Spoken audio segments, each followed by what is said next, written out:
You are listening to the cycling podcast at the Tour de France, in association with Rafa, celebrating the sport and producing the finest cycling clothing since 2004. Today we are in Peyragudes.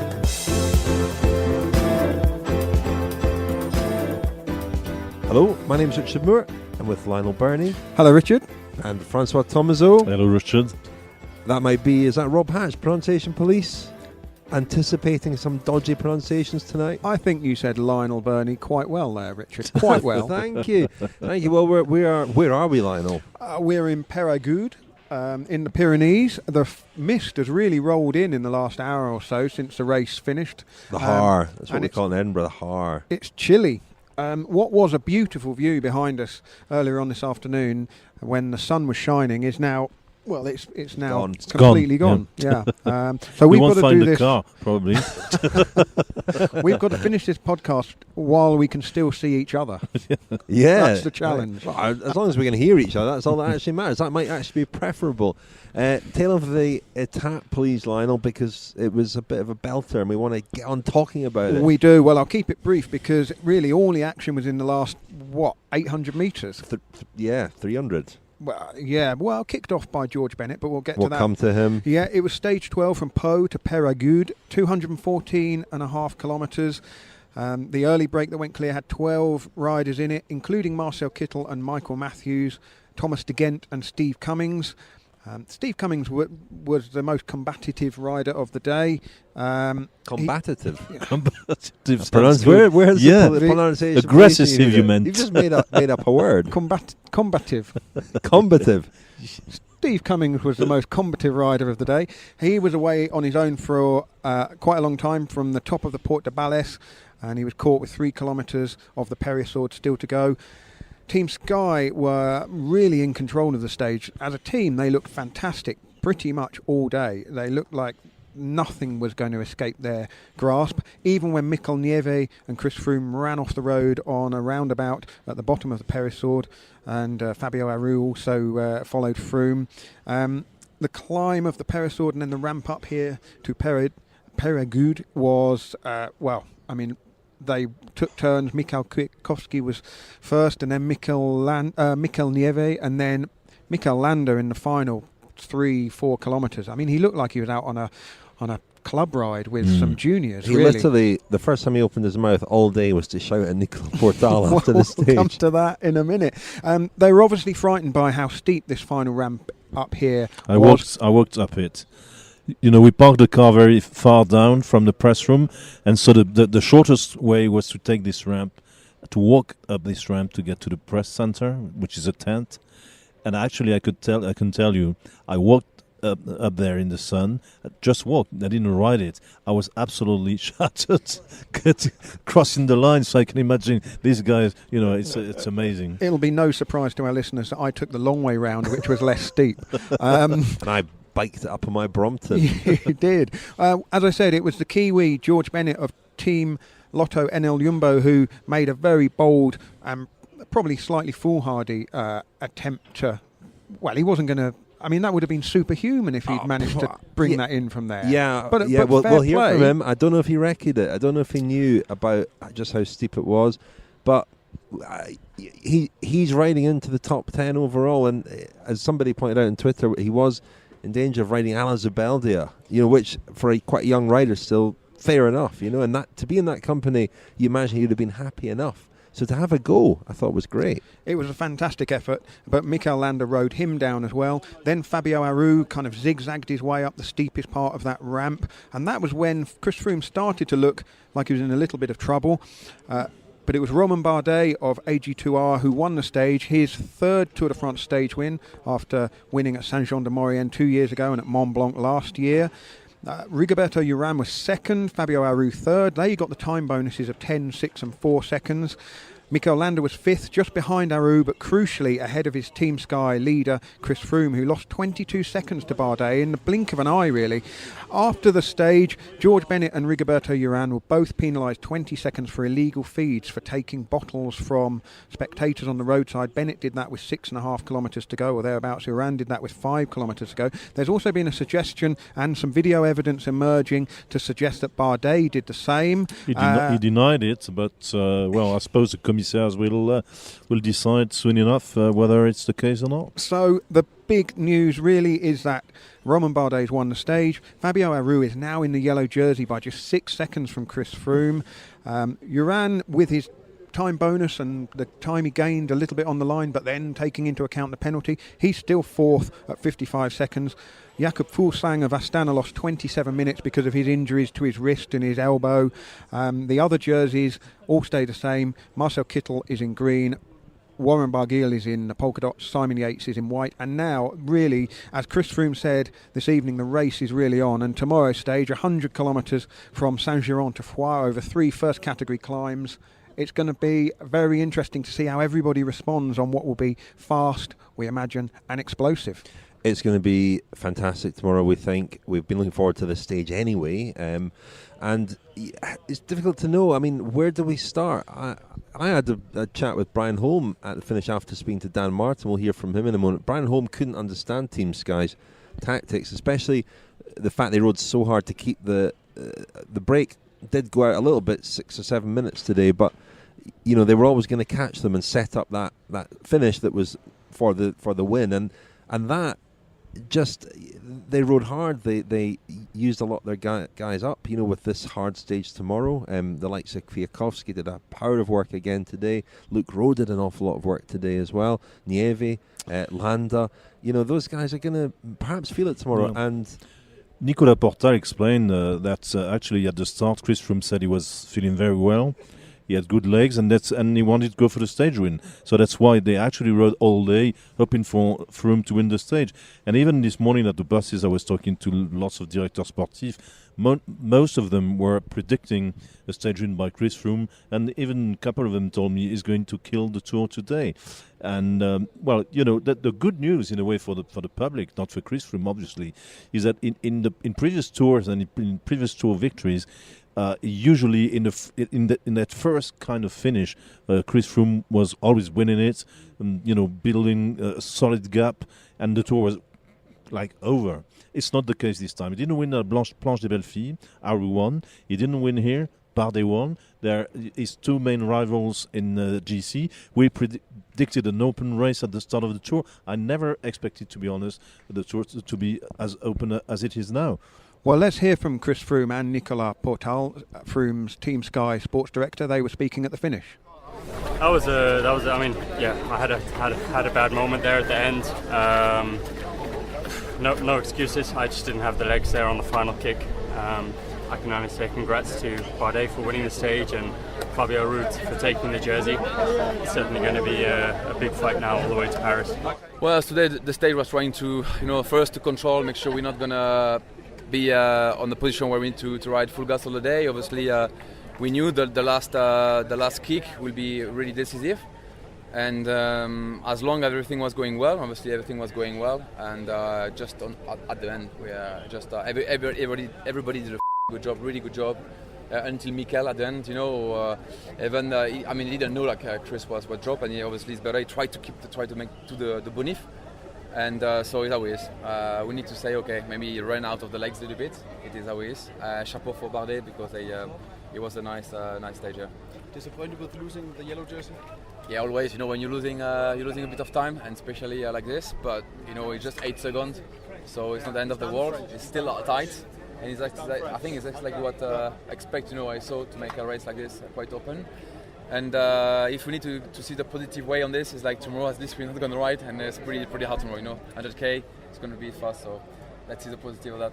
It was interesting, those final few kilometres, because Mikel Landa was not only the strongest rider in Team Sky but arguably the strongest rider in that group. And we heard that he told Spanish radio that he felt he could win the stage. There was the slight theatrics caught on Eurosport and other broadcasters' cameras of Landa gesticulating to Nicolas Portal after the finish. You know, somebody said on Twitter perhaps they should leave that to the discussions to happen behind closed doors inside the bus, but I think that was exactly the point. Landa was making his feelings known. It's ironic, really, because this climb, although not quite the same finish, this is where Chris Froome almost dropped Bradley Wiggins in 2012 when Wiggins was in the yellow jersey. It's a fascinating situation, isn't it? Given that history.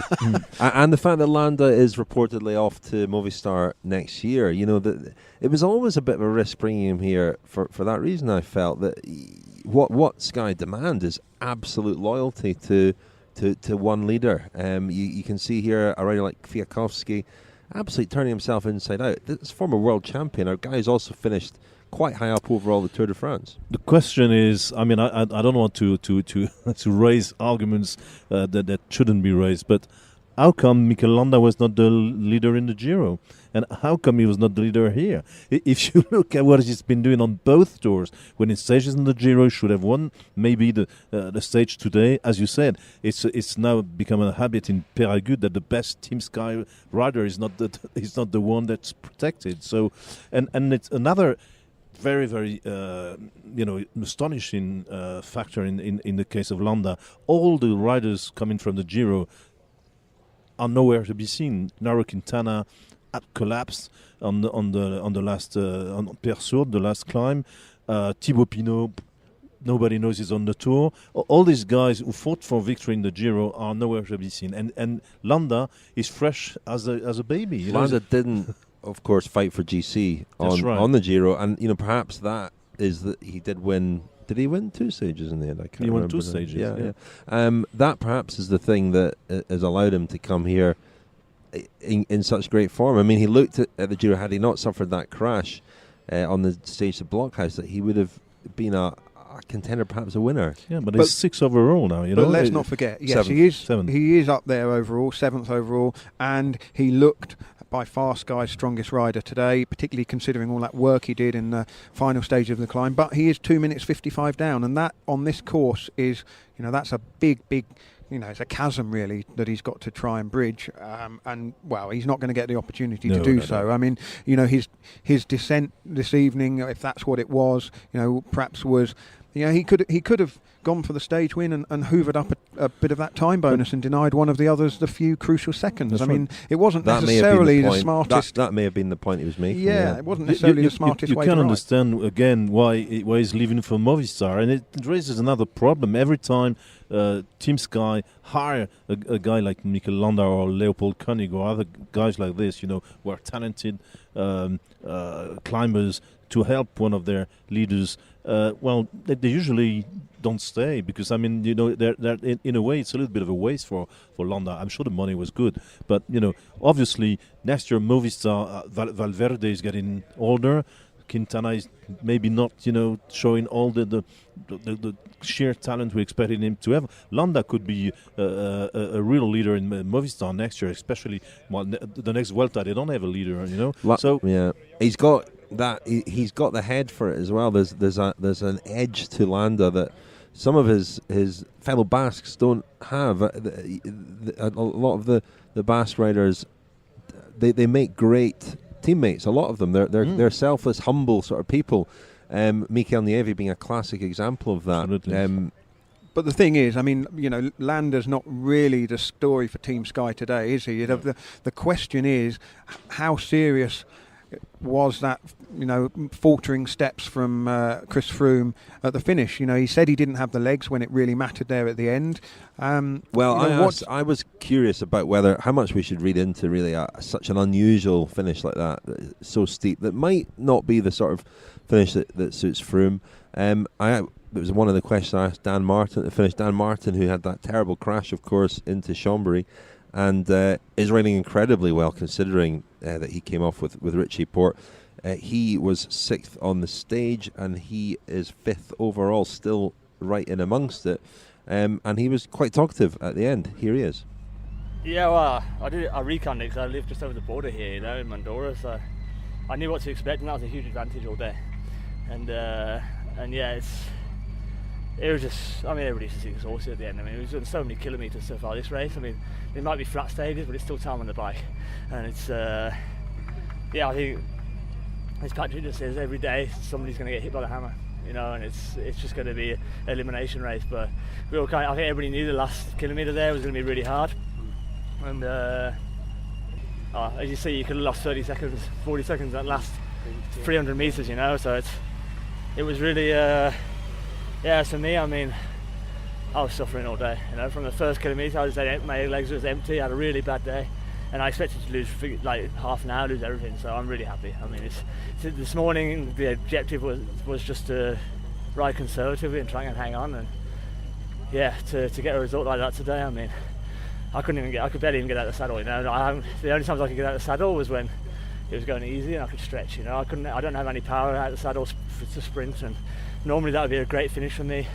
I rode the final perfectly and then went to go, and just, I think you can see, normally I'd sprint all the way up to the finish line, and I just didn't have anything. My back's my back's really bad from the crash, you know. So, but we'll take it day by day. That's a really hard stage out the way, and hopefully try and get through tomorrow, and we can be a bit more aggressive in the Alps. It's definitely not a finish for Chris, and you don't know how that crash he had with 15k to go. Like, he was feeling really good. I talked to him, and he was feeling really good up until then, and they were really going for the stage, you know. So it's the crash might have taken out of him, or he might just have a bad day or whatever, you know. It's not. It's very, very close, and yeah, everybody said before the start it's going to be the closest tour. But also, I mean, Fabio needs more time than Chris than that in his last time trial, so it's still going to be a very open race, you know. Is there a danger, Dan, that we read too much into that, because it was such a hard finish? Froome did seem to crack a bit, but should we be wary of reading too much into that? Yeah, they've got a history of bouncing back, you know, so it's yeah, definitely. I mean, I think Chris has also definitely got that last time trial in the back of his mind as well, and he doesn't need to be in yellow all the way to. He probably quite enjoys not having it, you know, all the media, all the attention he gets from it, you know. So yeah, they're going to definitely. Yeah, I think it's going to be a very aggressive race, and obviously now we don't have. Like Astana have lost a couple of guys as well, I think. So yeah, you don't have the might of Sky controlling the race, and it might mean that Sky are more aggressive and leads to a more open race. You know, who knows? Hi, I'm Joey Early. I'm the cafe manager in the Rafa Boulder Clubhouse, and you are listening to the Cycling Podcast in association with Rafa. The Rafa Cycling Club is the largest global community of its kind. Members share their passion for the road through rides, events, exclusive club kit and racing. Find out more at rafa.cc. Thank you very much indeed to Rafa, our main sponsor, and a reminder that our Rafa Cycling Podcast, Rafa Clothing, is now for sale. There's a lovely cycling jersey, a cap and a t-shirt, and they're all available at rafa.cc or through the shop button on our website, thecyclingpodcast.com. And of course, every week at the Tour de France we present one rider with a Pedlar de Charme t-shirt. Last week it was Taylor Phinney. They were very hot competition. I actually released a long list for this week's Pedlar de Charme. A couple of omissions in the end that stoking a bit of controversy, especially Bodnar and Lilian Kalmajan just narrowly missed out. But the final shortlist is Warren Barguil, Michael Kwiatkowski, Rigoberto Urán and Johan Ofredo. And it opened about an hour ago, 350 votes already. Urán leads with 35%, but it's very, very close. Can we have a second Cannondale rider in a row? That's the question. Has one team kept the Pedlar de Charme jersey through the whole of the tour before? It's never been done. It's never been done. That's never been done in the history of the competition. But you've got a good 20 hours or so left to cast your votes. So please do, and we will present Pedlar de Charme jersey to one of those riders in the next few days. Well, the yellow jersey won't be held by one team all the way from start to finish either, will it? Because Team Sky have lost the jersey. It's not quite unprecedented. I think they lost the jersey to Tony Martin one year. I think, was that 2015? But they've never lost the jersey in a critical mountain stage when they've been in yellow. And so now we have the situation where Fabio Aru of Astana has a very slender lead. They've of course lost Jakob Fuglsang from a high overall position, and by tomorrow morning we may well find out that the Dane is lost from the Tour de France as well, because when he came over the line and got back to the Astana bus, he looked in a really bad way. 27 minutes lost today, and he finished with 4 of his Astana teammates: Michael Valgren, Andrei Zeitz, Andrei Grivko and Dmitry Grustiev. Now, that means those guys have had a fairly comfortable day, I guess, shepherding Fuglsang to the finish. They haven't been pushing on at the sharp end like Sky have, but Fabio Aru is going to need those teammates tomorrow, and I think the first question is, will Astana ride the way that the yellow jersey team rides, and will they try to control everything, or because the gap's so small, will the onus still fall a little bit on Team Sky? That's going to be the fascinating thing about tomorrow's stage. They've only got 100 Ks to think about it, and it might be a little bit too long if they don't decide what to do. Vinokurov was at the buses, and he was, he had this tendency to say, well, we have a very weak team, we can't take the rest under our helm, it's not our job to do that, we're not Team Sky, blah blah blah, hinting that they might not do the job tomorrow. And if so, will Team Sky take over the reins as they do all the time?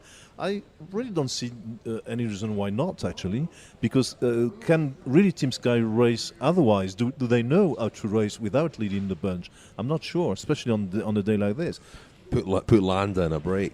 Just take Landa up the road early doors. Well, he's an ex-Astana man, isn't he? I mean, maybe he's the enemy within for Team Sky. Who knows? No, that's a bit much. But it's always great to see Vinokurov with such a smile on his face. Stop stirring it. Well, Vinokurov's celebrating an anniversary. He is. It's 10 years since he was booted out of the Tour de France for, he won a time trial at Albi with 2 knees so badly bashed up that he could barely walk when he was off the bike, and yet he could time trial at 55 kilometres an hour. Yeah. I only exaggerate slightly.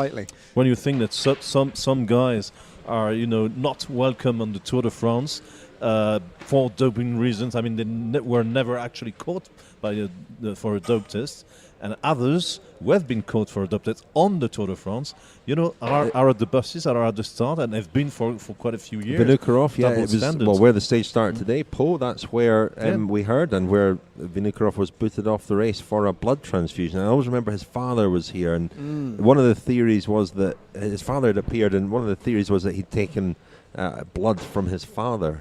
It's all very ghoulish, and he said, this is nonsense. If I'd taken a blood transfusion from my father, I'd have tested positive for vodka. Yeah, it was the best quote of the tour. The best quote ever from Vinokurov, isn't it? So Fabio Aru is in yellow, looking obviously very, very good. And it's all to play for, isn't it? I think tomorrow the great. We've always been looking forward to this super short stage, expecting Alberto Contador to light a firework underneath it. It doesn't look in the form that he's in that he'll be capable of that.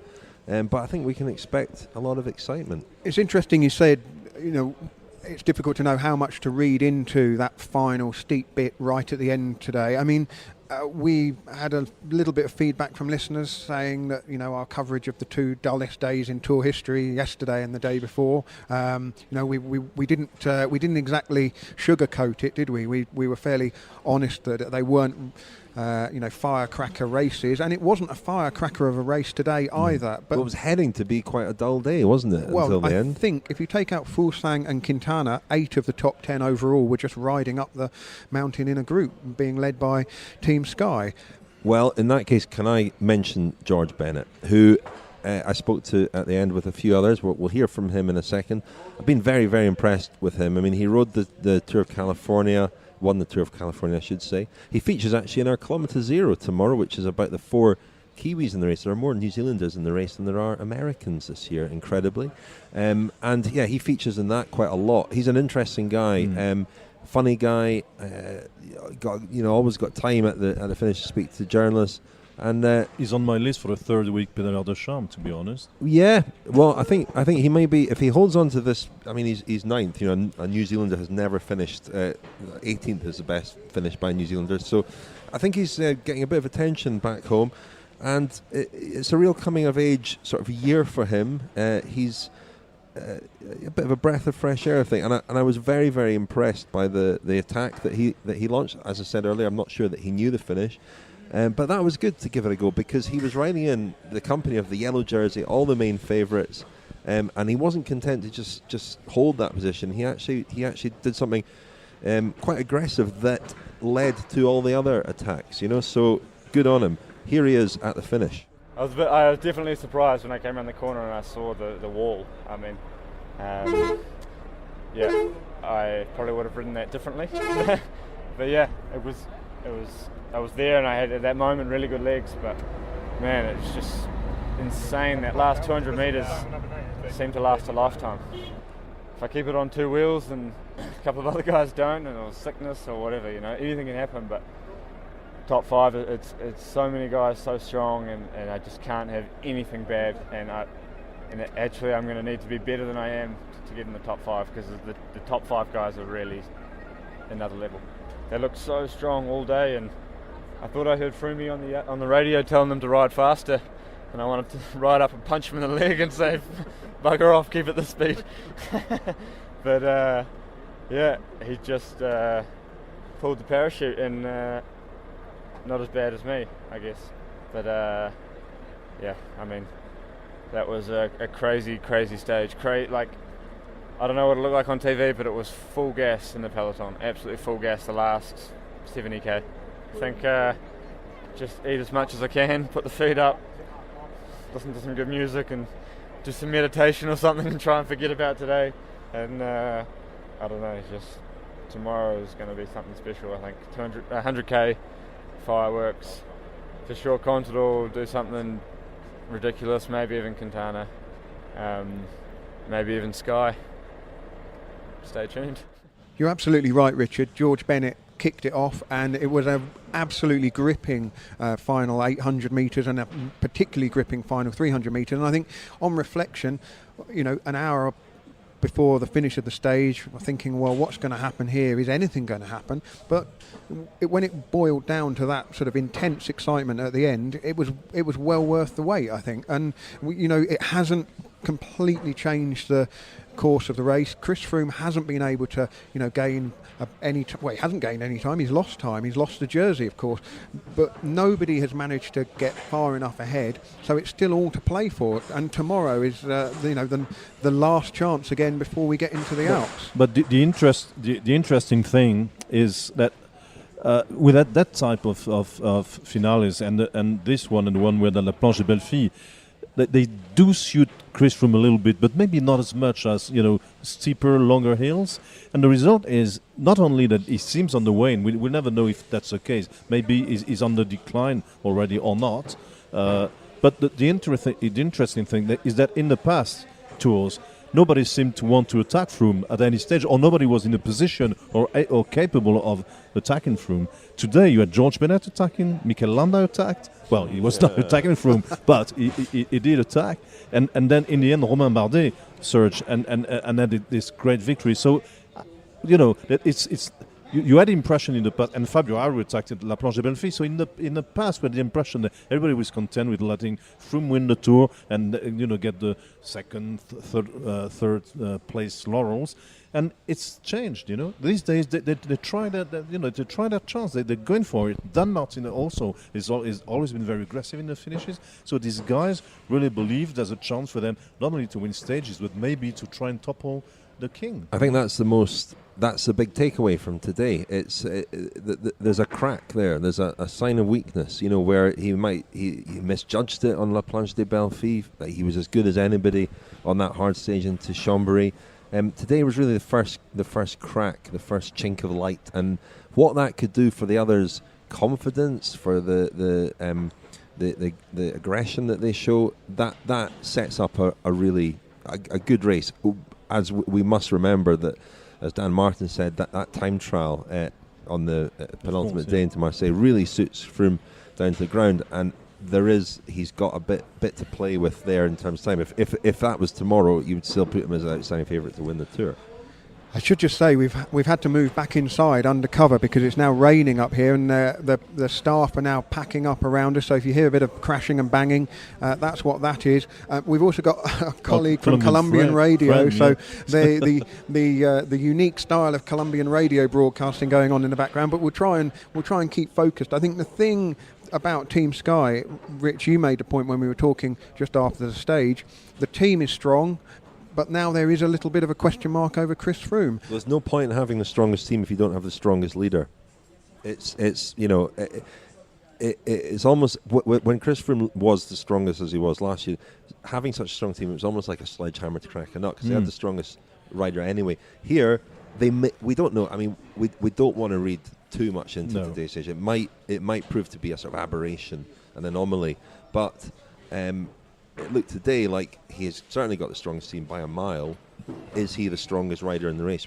We'll it find must out. be a little bit in the old days of the Onset team. They were always leading the bunch, by far the best team, 4 guys in the top 10 in the general classification, never won a tour. So the question now is, who is going to be the most cunning, the most clever, who will use the terrain best and the opportunities best to snatch 10, 15, 40 seconds, who knows, My impression, and I'm not saying it because he's French and because he won the stage today, but Romain Bardet has been riding very well since the start. Today, he was the one who attacked at the right time, at the right moment. He had checked the course with his family. He came with his family to check the course, way before the Tour de France. His team director Stéphane Goubert told me he kind of trying to impregnate himself, of the course. So he really knew where to attack, and he actually not only checked Peyragudes. Everybody knows Peyragudes. He really walked up and down this steep little climb in the final. A bit like you, François. So there you are. A bit like you today. Yeah, a bit like I did, but I mean, he probably did it better than I did. I was kind of, in a sweat, and the gendarmes were nearly taking me on a stretcher, So. The Cycling Podcast is supported by Science in Sport. So my name is Marco from Team Sky. I'm a carer. This tour I'm bus carer. Every day we keep the same musettes. It depends on the weather. If it's hot, we put some more SIS gels inside with electrolytes. Otherwise, we usually have 2 normal Go gels, 2 Go bars, 1 double espresso caffeine gel and 1 normal caffeine gel. And then we have rice cakes, 2 bottles and small Coke. They take the same. So that's why we keep everything like this inside. So if someone doesn't like something, he can throw it away. After all these years, it's like going to office and do your job. So now it's like daily job, and it's not so hard anymore. But sometimes it's quite stressful, especially in Tour or like coupled classics where there's a lot of spectators standing on your way in front of you, and then riders need to see you as well. So sometimes it's quite dangerous. That's why there's also a lot of crashes in feed zones. It's quite dangerous spot to be. Yeah, so usually we have agreement just before races. They say, okay, we want you guys to send last team, or we want you guys to send first team, so they exactly know where we're gonna be. And then we also have we communicate with our DSs, and they tell them on the radio, okay, they're gonna be last team and this team is in front, so when they see this team, okay, they move on the right. Usually we try to find, if it's possible, we try to find uphill where they go slower, so they don't really need to brake. Actually, on stage 1 or stage 2, after time trial, we had white jerseys, yellow jersey and green jersey, and yellow helmet, so it was quite you need to memorize everything. And it happened before when some rider changed the jersey, like for leader or point jersey in some other races, that we missed him or didn't want to give him musette, like, well, what do you want to do with our musette?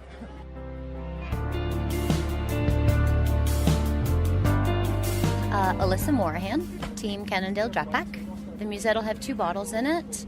Generally, we put 2 bottles of electrolyte mix, because it's additional calories, and sometimes it's hard to drink enough, so get the extra calories in.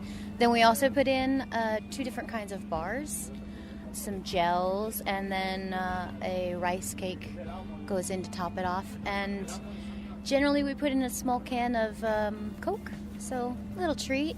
In the feed zone, everybody gets the same thing.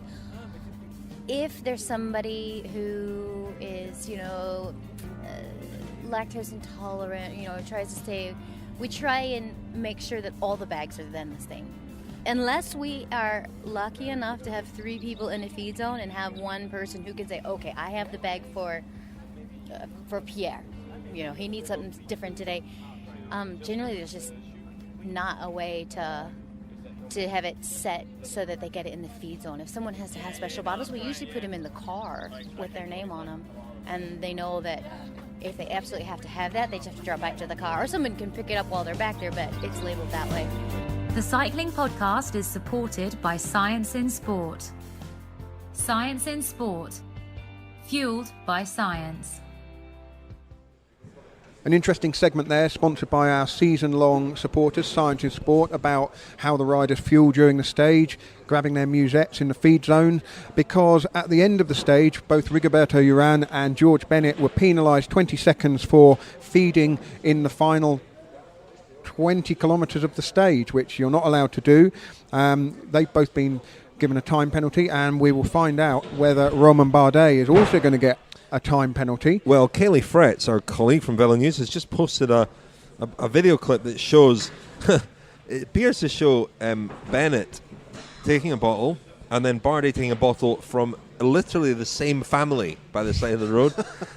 But the interesting thing here is that argument some people are making is that Bardet didn't appear to actually drink out of it. No, he had to look at it. And so what's the rule there? Are you allowed to, if you touch it? I don't know. To be honest, my impression is probably that you have to drink it. But what I know is that Romain Bardet denied it. They've taken the bottle away to test for lip marks.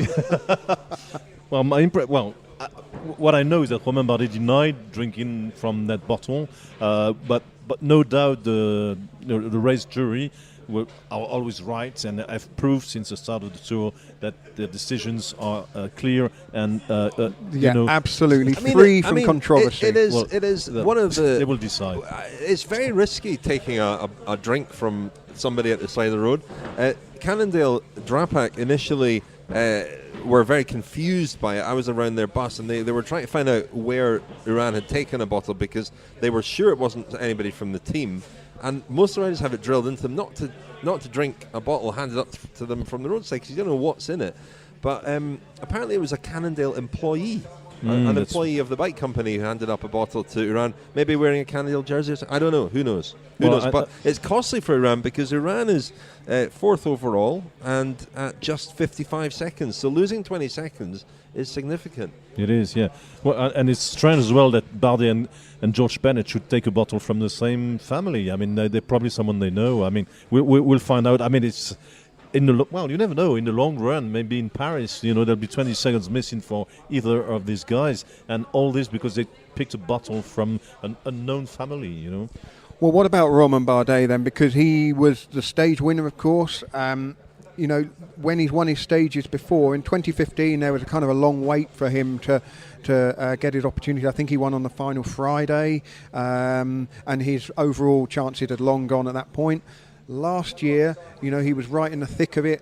A real long shot to topple Chris Froome in the final few mountain stages in the Alps. But his stage win last year was impressive at Mont Blanc. He's obviously come here in great shape.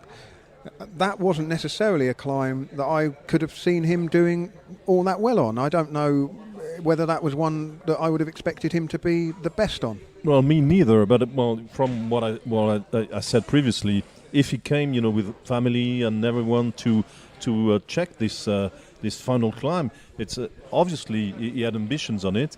My impression is that Bardet has prepared for this tour, even better than ever.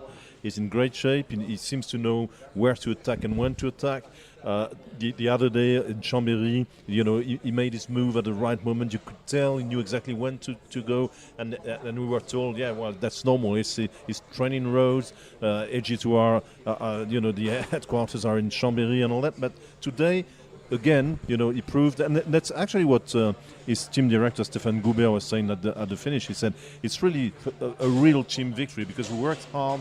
We had checks. We prepared like we never prepared before. And the other interesting thing is that there was no like any kind of triumphalism. You know, they were not. Goubert was not like jumping around saying, "Oh, we won." You know, the tourists won. No, really. You know, they maintain a very low-key profile. Goubert even told me, you know, because here the little ramp getting to the final part is actually a kind of heliport, you know, a airport. And he said, well, he had this quote. He said, well, you know, Romain took off today, but I hope he will land until tomorrow morning because we have another very, very hard, intriguing stage. So you see, no real jubilation, no triumphalism. Like Aru, I mean, they're all very cautious about this tour, which is very difficult to decipher. So, but my impression personally is that really Romain Bardet, I'm not saying he's come of age, but he's gone one step ahead. Whereas Chris Froome is probably not as good as he used to be. So once again, it makes up for a very exciting third week. Well, the other thing is, I mean, Bardet is only 25 seconds down. There are, of course, time bonuses on every stage apart from the time trial. So 10 seconds available on the line. Tomorrow's the 3 first category climbs. The final one is the Mur de Peyragudes. Have I got that right? The Mur de Peyragudes. Peyragudes. Okay. And that is really, really steep. In the final few kilometres, 18%, 16%, a real ramp up to the top there. And then from the profile, I don't know the road, but from the profile, it looks like a long, kind of fairly gentle descent down into Foix, but could be an opportunity to sort of pile on the pressure again on the descent, or is it too far? No, apparently Goubert was saying that the descent tomorrow shouldn't be a factor. But can you believe what team directors tell you? I don't know. Even if you are good friends with them. But so no, I guess tomorrow probably the uphill section will matter. There was an interesting little remark made by Goubert at the finish. He said that let's not rule out Chris Froome is not finished at all, and he said that maybe this little, when he slid off the road with Mikel Nieve, he said maybe that little shot of adrenaline he had at that time, which was crucial, and the nerves that came afterwards, what was actually the little shot of adrenaline missing in the final part when he needed this kick to go for victory. Who knows? Well, it's 26 or thereabouts kilometres from the top of the Mur de Peyragudes down to Foix, so we're going to see a lot of racing on that descent. It's going to be fascinating to see how they tackle this, because I always think back to the stage to Alpe d'Huez that Pierre Rolland won in 2011. That was the first of these really short mountain stages of the modern era. I know back in the day, in the 70s and 80s, they used to have short mountain stages. But it's as interesting to me to see how they race this tomorrow. That was a humdinger, wasn't it? Contador was on the rampage. Cadel Evans was off his bike, remember? That's right. Had there were all kinds of things going on in that stage. With kill phenomenon like that. I think the interesting is going to be the dynamics in that front group as well, because whether today was misleading or not, the others have got to have gained a little bit of encouragement from what happened to Froome today, and even all season. We saw him at the Dauphiné crack as well. He hasn't won a race this year. He doesn't seem to be the Chris Froome of last year or the year before. A silly suggestion. Maybe his main goal this season is the Vuelta? Well, who knows? Who knows? But there's blood in the water. I have a little something I must say now. Nobody speaks English in the AG2R team, but I managed, just for the cycling podcast, to have Stéphane Goubert say a few words in English to us. Here is what he had to say. Bon, Stéphane Goubert, what is the feeling today? I love you. Well, François, I think the feeling's mutual, no? Quite the scoop. Quite the scoop there. I don't know what the equivalent of the pre-Jacques Godet is for podcasting. But François is putting himself in the running there, I think, with that interview. Well, I might be leaving the tour soon with Stéphane. Arrival here for Ciro and his soul sister, getting people to tell him they love them and they love François.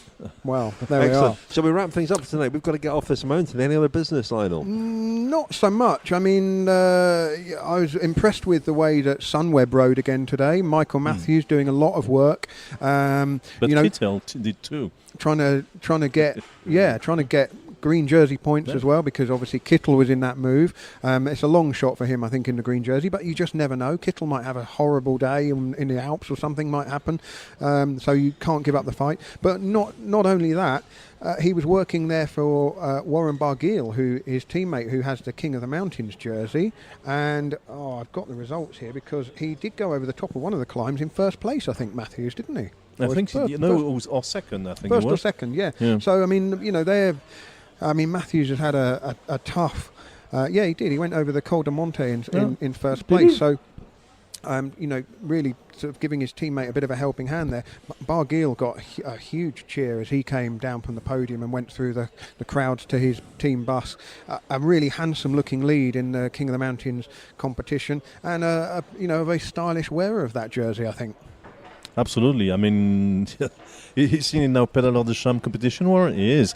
But I'm not campaigning for anyone on this one, because I've made my point clear in this competition. I think I'd vote for Johan Alfredo, but Barguil he was a little bit too short to be in the main battle today with the leaders, which maybe was a little bit disappointing, but in the same time he had battled so hard in previous climbs to collect points. That's part of the problem when you decide to go for the polka dot. When you decide, okay, stage wins, I'll try my best, but now they can see me from afar. Same with the GC.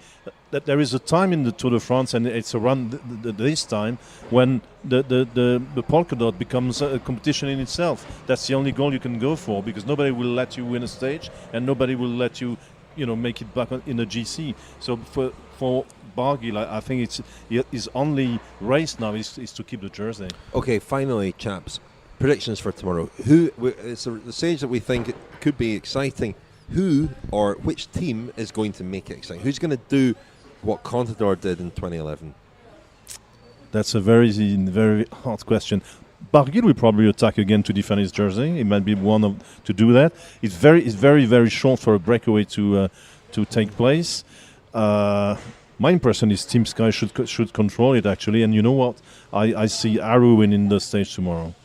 I mean, I think AG2R have got to do what they did on the stage to Chambéry, at least try. They have got a strong team. And very underrated, I think. They're really good. They've got some really good climbers who can do stuff in the early part of the stage. Yeah, why not? Just send men up all over the place. And Bardet go on the rampage. Bardet do tomorrow what Contador did. Well, you know me, Rich. I don't do speculation, but what I can tell you is that I'm very much looking forward to getting to Foix, one of the several homes of cassoulet, the rich bean dish which has duck and goose and sausage in it. I'm looking forward to a hot plate of that, especially if it's cold like it is today. That would be very warming. Yum yum. Just before we go, I don't think we've mentioned Louis Meintjes, but he rode extremely well today. He's riding steadily into a high overall position. He's fifth. He was fifth on the stage, and he is now up to 10th. He's 10th overall.